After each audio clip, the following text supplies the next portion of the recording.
For Anthony Curcio, he pulled off the perfect crime. Almost. I planned out an armored car robbery where I dressed in blue shirt, blue hat, safety vest, and a wig, basically to look like a city worker. And before the crime happened, I posted an ad on Craigslist, and I don't know how many people showed up to the bank, but I requested that they wear a blue shirt, blue hat, safety vest, so everyone looked uniform. And on Tuesday at 11 o'clock on September 30th, 08, the Brinks armored car pulled in, and there was 10, 15 people in one corner, and then another 6 or 7 people in the other corner. And then there was one person that was on his own. As soon as they wheeled in the money, I came in from behind and pepper sprayed the armored car driver, took the money, ran across the highway and stripped off all of my clothes, threw it on the ground, and am known for escaping on an inner tube because it was like separating. There was a little stream that went underneath freeway. I could go underneath the stream on the inner tube, come out the other side, and even though distance-wise, they're very close. In order for a vehicle to get from here to there, it would probably be about 15, 20 minutes. So when the police showed up at the scene,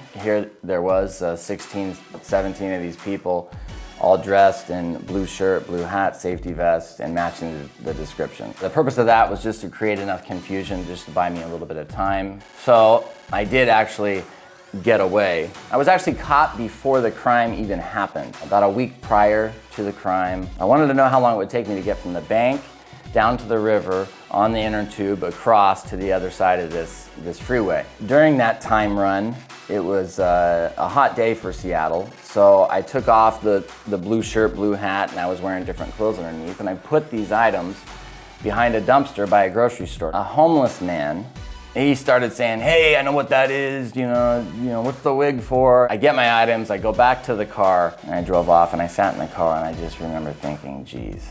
In the middle console, I had magnetic dealer plates that were just bogus, and I remember thinking, I'm not doing anything illegal, I don't need to put these on. They just sat there, and I remember looking at them after I saw that homeless man, I'm like, oh man, why didn't I put these things on? In 2008, when the market crashed, I had been buying and flipping properties, and it was like, you couldn't lose. It didn't matter what I buy by the time that like the whole deal closed, and maybe I'd made $50,000 just because the equity was rising that fast. Well, then all of a sudden, I had all these properties. Even though I had interested buyers in them, I couldn't sell them. No one could get a loan anymore. I kept thinking, okay, I'm gonna get out of this. Eventually someone can get a loan, but then they were like requiring, it went from 0% down, they'll give anybody a loan. Overnight it went to like, okay, basically 25%. Well, who the hell's got 25% down? My point is I was unable to sell any of the properties that I owned at the time. Pretty soon, my savings totally depleted. My wife and I were having another baby at the time. And, being like the man, I guess, in my head, it's like all my value came from like providing. The week later, the robbery happens. And the difference here was that normally when people are like watching about a bank robbery, most of the time people are like, oh, scumbag, this and that. But that was a different time. It was literally a day after the $700 bailout of the banking system by the government. The banking system that got this money interest-free, it's not like they bailed out all of the people that were losing their homes. So people were pissed, really pissed off. And that changed like the public perspective of all this. And it created like this thing when they couldn't catch, whoever this guy that did this was. And people were like rooting for whoever it was to get away.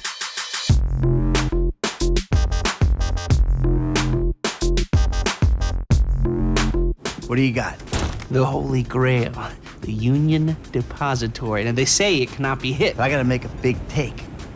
Well, gems it is then. Yeah, it's gonna be kind of hard to do a mission without the cheat codes though. That's the thing is it makes the game funner for like, it's kind of like real life.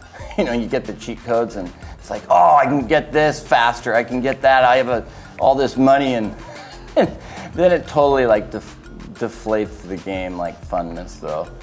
Okay, let's get this done. Press to enter glasses hidden camera. It's like, yeah, well, you can record whatever you're looking at, but guess what? They're recording you too. You don't think they're gonna look back? Thank you, sir. Thank you. Sir, thank you. This shot is useless. Shut up, man. What we got? A security camera and the alarm system. Yeah, which I'm all on. Good work. Now speak to the assistant and see if there's anything else we need to know. Oh, exactly. That's a good idea. Just long enough so she remembers me. Yeah, look at me. Remember this face. I'm gonna take a look around. Think about it. Come back to you, baby. I'm gonna go look around. Think about it. Then I'll come back, baby. She'll never remember that. I'm on the roof. All right, use the glasses to get me a shot of Angelico's roof unit. It'll be right above the store. Wait, I'm on the building of? Get the fuck out of here. Why did I go into the store? The dude already knew that was in there. Why did I go in there? The reason for committing this crime is because the dude owes the money to the guy. 2.5 million. And he has no insurance. Yeah, they're all talking tough here, but you know what? As soon as the feds come knocking, throwing 20 years at you, guess what? All your homeboys will sell you out in a heartbeat.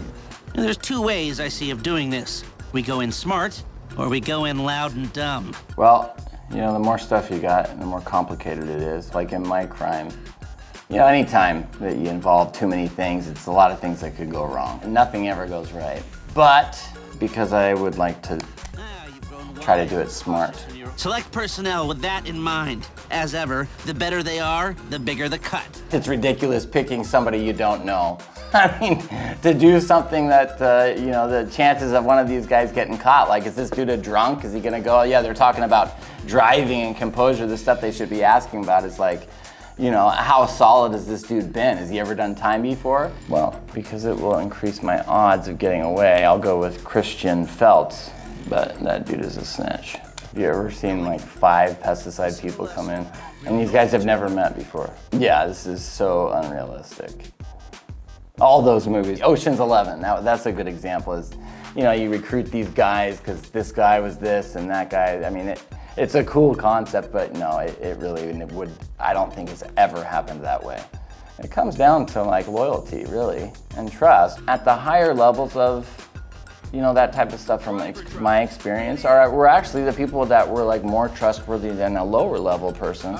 The guys that, you know, are in it for like the long haul, I guess. They're the, you know, if you're screwing people over all the time, they're not gonna stay in business. It's no different than any other business.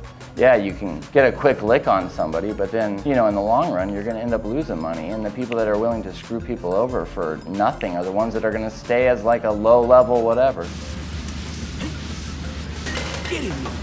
So if I miss though, it just creates a smoke signal for cops.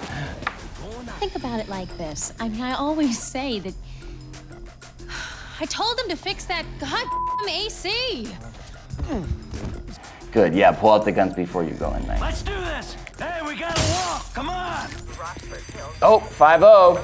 So for the last time, move it. Hey, get the fuck out my face. It's go time.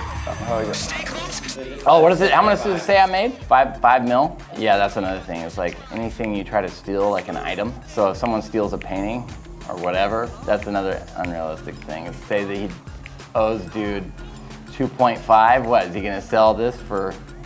So I stole 4.95 mil worth of jewelry that I'll be able to sell for about 30 grand. Uh-oh, lost my crew.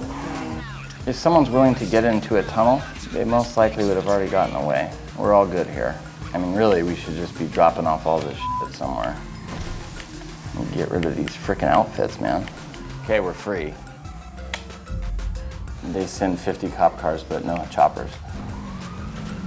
Lester's waiting for us at the lockup. Okay, let's go see Lester. They already have a buyer lined up or what? Like, where are we meeting? This warehouse. It's like you got the money to buy a warehouse that's right in the city. I want you to stop by the house a little later on. We'll celebrate, all right? Huh? Oh, man. We're back in action. Yeah, in reality, one of those guys that you did it with would have been like an undercover cop. Heist passed, yay! Because of the homeless man and what he saw that day during the trial run, I was eventually sentenced to 6 years in federal prison for armored car robbery. It was considered a non-violent type of robbery only because I did not use an actual deadly weapon. I signed for 5, but the judge ended up giving me an extra year because of those people that I brought to the scene of the crime dressed the way I was. I basically put them in danger, you know. I spent 7 months in solitary confinement, and I still don't really know the reason why. I went insane. I mean, I really did. And it was like I was fighting, and I had this rage in me, and it was just like, I don't know, I finally just took accountability, like, hey, Anthony, you know, you only have you to blame. You're the one that got you here. You know, I just kept thinking about my kids and how they're growing up without a dad. You know, that was one thing that I just could not accept. I'd started drawing pictures, you know, just little pictures or whatever. And if they liked Elmo, I'd draw pictures of Elmo, like saying happy birthday or whatever it was. And then these pictures got more and more in depth. And the way that I looked at it was like, okay, well, they may be able to look back 10 years from now and say, you know what, my dad made a mistake, but one thing I do know is my dad loves me. Because even though those drawings suck, you know, my drawings weren't very good, there was no doubt that I put a lot of effort into it. That's how everything kind of started. And when I was released, after the 7 months, I was transferred to a prison in Florida. And when I came out of there, I was never the same. I mean, I really, I didn't talk to anybody. All my time was spent on basically making these books for my kids. And then it was just like, wow, you know, it brought me a peace. Finally, I was like doing something that wasn't for me. And I fell in love with it. And I came home and I tried to get a lot of these, you know, these works, I guess, published. I was laughed at, you know, pretty much made a fool of. I'd stay up until like 3 in the morning, like trying to learn these programs on how to get my paper illustrations into like vector illustrations. It took like 5 years, but with some luck, I all of a sudden, you know, hit a bestseller. My kids were in elementary school, and, you know, parents of their friends, there was no hiding from who I was, what I did. The number one instincts we all have is to protect, you know, our young. So of course, you know, they're gonna be cautious around me. I don't blame them for that. Just knowing that, it didn't make it any easier, because as much as like I had changed, no one knows that. You know, all they know is my past. So yeah, when playing this game, of course I look back and I'm like, hey, I used to be involved with this kind of stuff and guys in organized crime, and it's like, you know, when I think back to that, it doesn't seem real, but it was, really. I mean, I am just blessed to have been given a second chance, to be able to see my kids grow up, you know, eventually someday see, you know, them get married, and all these first things that I'm still a part of, and I value my time. I value my time with them so much, because I lost that time.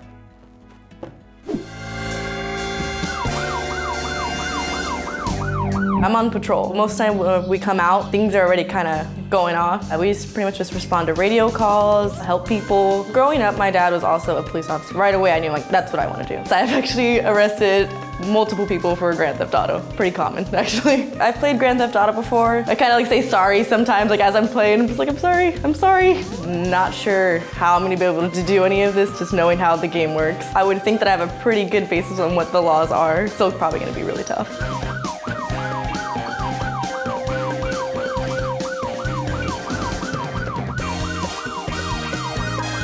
We're on our way to go get a haircut. Already I want to go like on the wrong side of the road. It was a right on red. You just have to make a stop and you can go. That person's straight walking. That's a ticket. There's no indicators in this game, right? Okay, just making sure. And now I'm at a red light. It's not hard, it's just frustrating not being able to just go. And this person is just a really bad driver. It's gonna pretend like I'm using my indicator. They almost hit that ped in the street, the pedestrian. That might be prostitution, I don't know. Just overhearing that call. Okay, so right on red. It's fine if you make a stop. Another red light. Just maybe like creep forward. Maybe he doesn't know I'm there. Hey! Mother. Okay. This game is like designed for me to fail. It makes sense though, that type of driver in Southern California. It's accurate. I'm just gonna pass this car. If I don't hit him, okay, we're good. Oh, now it goes. All right, not parking in the red. We're good. All right, gonna get a haircut. I'll just run the rest of the way. Oh, not in the street though. Shall we begin? It's a little ominous, but all right. Well, after all that, I've done one thing. Traffic is like the worst. I'm going to get my car washed. Oh, there's no U-turns, and it's telling me to make a U-turn. Like, all right, I'm just gonna make a left when I can. It's an unprotected left. You can go on yellow, so that's fine. Oh, green. That car's ran a red light. Another ticket. Another red light. Hey, hey, watch yourself. No. What? I was in the intersection when it was yellow. That's fine. This lady is crossing the street. I would talk to them, and if they were being really cool, and I explain, you know, hey, this is what you did, you can't be doing that. And if they were cool back, most of the time I'd be like, all right, this is a warning. So right off the, can I do an exchange? This is an exchange of info real quick. I'm just gonna pretend like I'm handing info over to that person. So we're fine. As long as you exchange info, there's no need to actually call the police. If it's just like a simple like fender bender like that was, all you have to do is exchange info and you guys can be on your way. Is there a horn?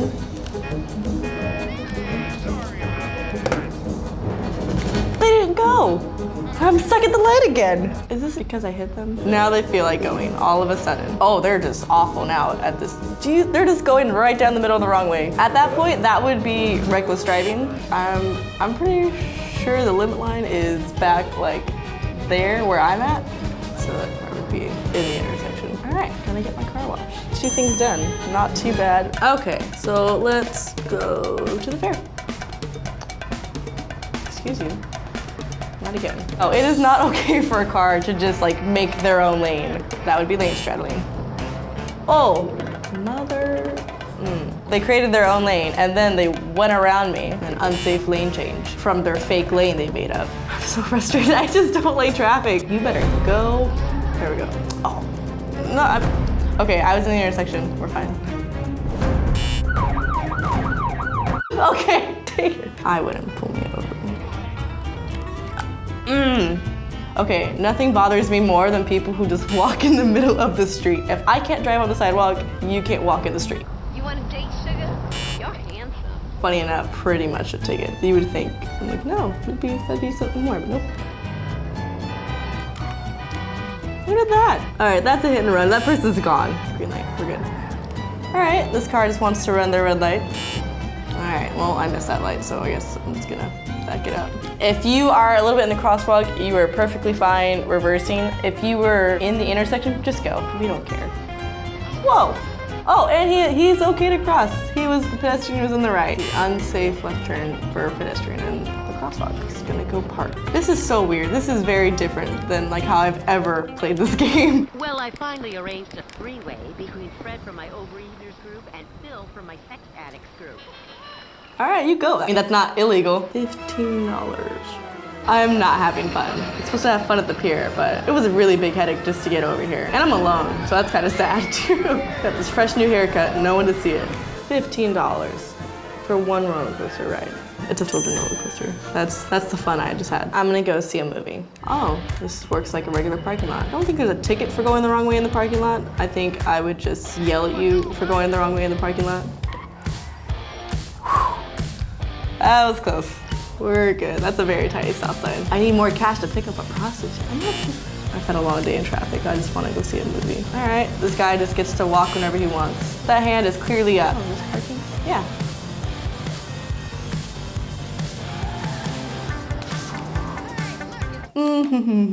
Legally parked.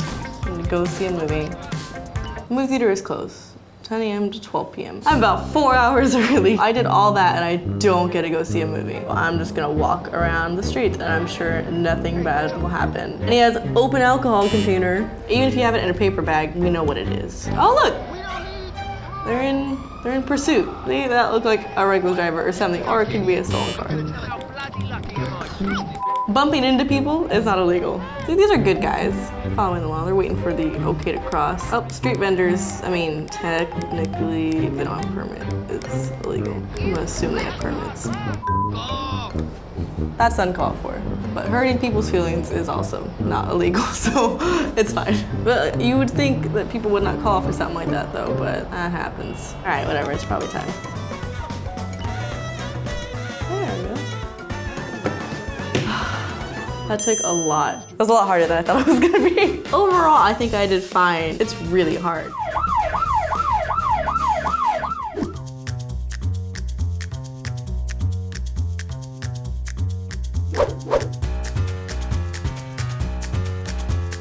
My name is Michael Francis, and I am a former capo regime in the Colombo crime family, one of the 5 New York Mafia families. I was born in Brooklyn, raised there for many, many years, then moved out to the coast here. I'm in Los Angeles now with my wife and a bunch of kids, and kind of changed the direction of my life, but I was part of that life for over 25 years. I did some time in prison, was indicted several times, arrested more times than I could remember, somehow managed to get through it all, and here I am now today. I came into that life in an early age. I was 24 years old when I was inducted into the family in a very solemn ceremony, Halloween night, 1975. I was made with 5 other guys. That's the term we use, made. My father was a heavyweight in that life. He was the underboss of the Colombo family back in the 60s. My dad, unfortunately, drew a 50-year prison sentence. He was convicted of masterminding a nationwide string of bank robberies. Went to trial, was convicted, and got a 50-year prison sentence. So he had a powerful influence on me. I got involved with that life to try to help my father get out of that prison sentence, and then I got deeply involved myself. I came in as a soldier. I was elevated to the position of captain, capo regime, and at one point in time they were slating me to become the boss of that family. Went on to make a very significant amount of money. I had devised a scheme to defraud the government out of tax on every gallon of gasoline. Ran that scheme for over 8 years, and at one point in time I was bringing in close to $8 million a week and became a major target of law enforcement. I was indicted actually 5 times. I had 2 federal racketeering cases, one brought on by Rudy Giuliani, a trial that I was acquitted in actually. But then in 1985 I was indicted on another major racketeering case by the feds. 10-year prison sentence. I had a $15 million restitution. I had fallen in love with a young girl who was actually a dancer in a film that I was involved in, married her, and wanted to kind of change my life. So I took the plea as a result of that. I did 8 years on that 10, which was the maximum, came out and kind of turned my life around. I'm now a public speaker. I've written several books. I've heard of these Mafia games because I've been asked to get involved in them in some way and never really paid too much attention to it. My wife would think I lost my mind if I started playing video games, but actually my boys said, "Dad, you should get involved, it's fun." You know, they wanted to play a few times, but I just never did it. But I heard of them for sure. Well, there's probably a lot of things in video games that you can't really do in real life. I don't know, I'm about to find out. Well, obviously we're in Manhattan, my old stomping grounds. Grew up in Brooklyn, but obviously spent a lot of time in Manhattan. I don't really remember too much about the old country. And then one day my father decided it was time to move away. Well, my grandparents came over a little earlier than that, actually. I think 1910, my grandparents first came here. My father was actually, he was born in Naples on a boat trip that my grandparents went back. He was born there, he stayed there for about 6 months, then came back to the States. It's funny, when he got in trouble, he was a naturalized citizen, otherwise they would have deported him. The way the Mafia started to form here in America, unfortunately, you know, some of the street guys were doing exactly this. They were feeding off of their own kind. Yeah, it's somewhat realistic, yeah. I mean, this is how it started out, kind of preying on their own kind, and then it got a bit more sophisticated. Load this pile of crates onto that truck. Start now and don't take all day. They got the dialogue right, huh? These guys must all be from Brooklyn. You know, mob guys don't usually do honest work when they're in the mob, that's for sure. Well, they may do some, but it's always in connection to something illegal that they're doing. When I said I needed a job, I didn't mean slave labor. Whatever. I can make 100 times more working for Barbaro Incorporated. Wait, you said Barbaro? Joe Barbaro? You know, Joe Barbaro is a real guy, by the way. Did you ever hear of Appalachia? Back in the 1950s, there was a meeting of all the major mob guys from all over the country. It was in Appalachia, New York. Law enforcement got wind of it. There was a lot of guys there, and they actually kind of invaded the place.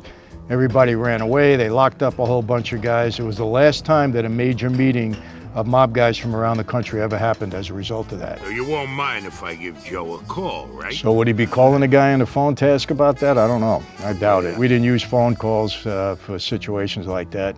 He'd say, he'd probably say, I'll go and meet the guy, I'll find out, come back tomorrow, I'll let you know.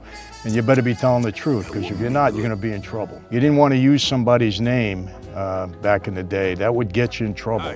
Even if you knew somebody and used his name without them knowing about it, you'd be in trouble. I was in a bar that my father had something to do with. I was younger, and there was a guy at the bar that was bothering one of the waitresses. And so the owner came over to me, he said, Mike, can you talk to this guy? He said, because he's getting a little bit out of control, being a little out of hand. And I said, okay. So I went over to him and I said, hey, why don't you leave the girl alone? She don't want to be bothered. You're getting a little out of hand. And he looked at me and he said, you know who I am?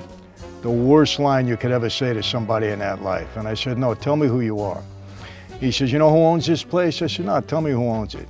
He said, a guy by the name of Sonny Francis. I said, really? He said, yeah. He said, let me tell you this. He said, Sonny's doing time right now. He's away, but I make one phone call and I'll have his son Michael down here in 5 minutes. And he's talking to me, okay?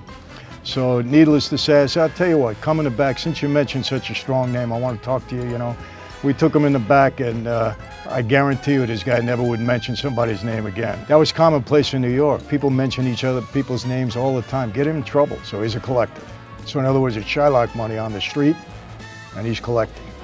Common job. When I was a captain, I had a lot of guys around me. I used to give the money to them at 1 or 2 points a week, and they in turn would lend it out, and add another point or two for themselves so they can make some money, because we had a lot of guys around us that couldn't earn 5 cents. If we didn't help them, give them something, they wouldn't have any money. So, but everybody, any mob guy that has any kind of money, he's always putting it out on the street. When I went to prison, I had about $1 million on the street. I was collecting 2% a week, so do the math, it was a lot of money. Now get out of here before I kick your ass. Well, you know what? As soon as he said that, that's what would happen.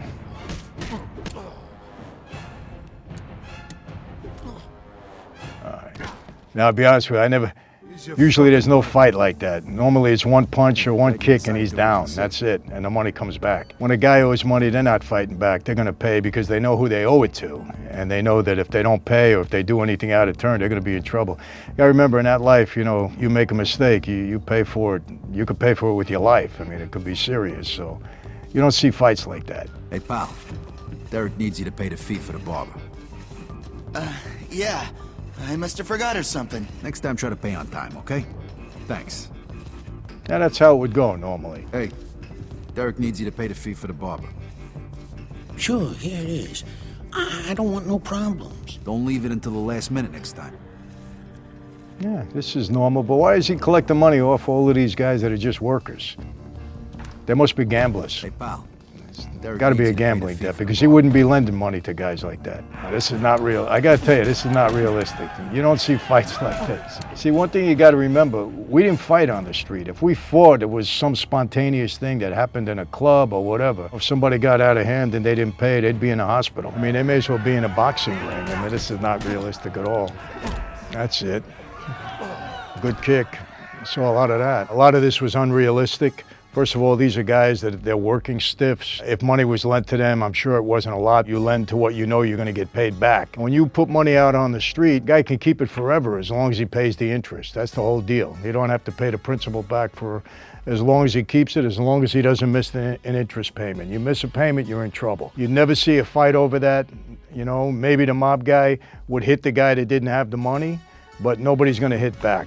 That's the least traffic I ever seen in Manhattan. I need gas stamps. They're worth a fortune now because of the gas shortage. Gas stamps? Where can we get them? Pretty close to home for me. The case that I finally got convicted on, I took a plea on, was a case in which I defrauded the government out of tax on every gallon of gasoline. I ran that operation for about 8 years. I had all the Russian mobsters involved with me on that. And at the height of my operation, I had 350 gas stations I either owned or operated. And I had 18 companies that were licensed to collect tax on every gallon of gasoline. The height of my operation, we were selling 500 million gallons of gas a month, and we were taking down 20, 30, 40 cents a gallon. Close to $8, $9 million a week. I had my own jet plane, I had a helicopter, I had houses all over the country, so I mean, I had it going on. If you have gas, it's like having money. I had a terminal out in Long Island in Oceanside, and we always had 3 or 4 million gallons of gas in the ground, and that was like cash. So the object here is this guy Vito is supposed to go into past security guards without planning this, without thinking about it, without putting a crew together, somehow get through the security guards in a place that he's never scoped out before, because normally you're going to scope it out, you're going to see what's what. You got to plan something like this, and then how are you going to get into the safe? He's got no tools with him. He's just walking in there and somehow magically going to open the safe. Would never happen that way. I want to see if he's going to case it out first, if he's going to look, see how many security guards there. He didn't get any information whatsoever on what that safe looks like, what kind of safe it is. So how do you just go in there and crack a safe without knowing anything about it or having any tools or figuring anything out? What is he going to do with the security guards? How's he going to get past them? What is he going to tell them? Going to sneak in a window? He's driving Maria now to the hospital. They keep the back door open at night. No, but the basement window usually is. How did I call that? He was coming in through a window. Safe, right? Yeah. Never happened. How many guards are there? She didn't say. What are they guarding? The front, the back? Are they walking through the halls? I mean, you're going to pull a job off like this, you're going to want to know everything as in detail as you possibly can, so you know what you can do and what you can't do. Now, the problem with this, also, is Maria is if this heist does take effect, she's a potential witness. See, right off the bat, I can tell you this is not a one-man job. You'd have at least two people there, somebody watching out for him, maybe somebody trying to distract the security guards. It would never be a one-man job. All right, well, that was convenient. The window was left open. He's in the men's room. All right, here's the key. Now I gotta get to the safe. Find the safe and steal the stamps. Okay. You wouldn't count on trying to get around the guard or sneaking around. You'd probably just get the guard and hit him in the back of the head, knock him out, and then go about your business because you don't even know where the safe is. You gotta go look for it. So you can't keep sneaking around from the guard. You just take him out right away. Okay. Well, the guy is not a safe cracker. He's never done anything like this in his life, but he's going to go in there and he's going to crack a sophisticated safe. No, that's not happening. Now, we did have people that were, safe crackers. They knew how to do this, but you're not going to tell a guy cold to go in and crack a safe. It's not going to happen. Picking a lock, very difficult. Again, you got to be a locksmith. You got to have tools. You got to know what you're doing. You can't just walk in there cold and pick a lock. I wish it was that easy. We would have been a lot wealthier. No, he's pretty good. He got it done somehow. Now, this looks like a pretty secure safe. It looks like it'd be like a bank vault almost. Now, how's he going to open this? Picking this lock too? Oh my God. Only in a video game would you see this, trust me. Now, first of all, he wouldn't only take the stamps, he'd take everything in there. All right, so the alarm went off. Security guards are still roaming around. This is why you take them out. There's no way that he would get out of this place. No way in the world. This whole scene is totally unrealistic. I had somebody shoot at me once, but it was a mistake. I was getting out of a car at a diner in Brooklyn. There was three of us. And it was drive-by and guys shot at us. They thought we were somebody else. These stamps you took have an expiration date. And you didn't say anything about any expiration dates? This would blow up real bad in real life, real bad. The guy went through all that trouble. I didn't hear him say anything about expiration dates on stamps. He almost gets himself killed. He gets in, gets what he has to get, gets out, hands him the thing, and then he said, "This isn't any good." That would end very badly for one of them there, trust me. What the hell is this? Crazy bastard! So this is the Irish mob and the Italian guys. What the hell are you doing here, you... They're pulling off a heist at the same place at the same time. So this is our... Pretty unrealistic. Now you got to understand, back in the day, back in the 30s, 20s, 30s, 40s, when things were unorganized, possibly something like this could have happened. But in later days when, the families were formed and we got a lot more sophisticated, something like this would never happen. There would never be a major shootout in the street, among rival gangs. There would never be cops coming all at one time. So this is pretty unrealistic. In my day, other than the Lufthansa heist, which you might have heard about, it was a big, big heist in the airport at the time. I don't remember anything like this ever occurring in the 25 years that I was part of that life. Nor did I ever hear of anything. But again, back in the 20s, 30s, possibly, but certainly not in the Mafia that we know. There's two guys there going to go in against an army of cops. I mean, that would never happen. These guys would be running for their lives, trying to find some place to get out of there. I don't think the game was very realistic. It certainly was intriguing. I mean, the graphics were amazing. You can tell that, who's ever creating these games, they don't have a real knowledge of the life, and that's not really knocking them because, television, unless you're an insider, you don't really have knowledge of that life. You wouldn't see shootouts in the middle of the street. You wouldn't see warring gangs going after each other. It was a fun ride. For realism, on a scale of 1 to 10, I'd give it a 4 or 5. After watching this and playing this game a little bit, I mean, it's so sensational, so to speak. I don't see how anybody can look at this game and actually, you know, let it affect their life to the point where they would want to go out and commit a violent act. I mean, I just don't get it. To me, there's no relation to that whatsoever. It's a game.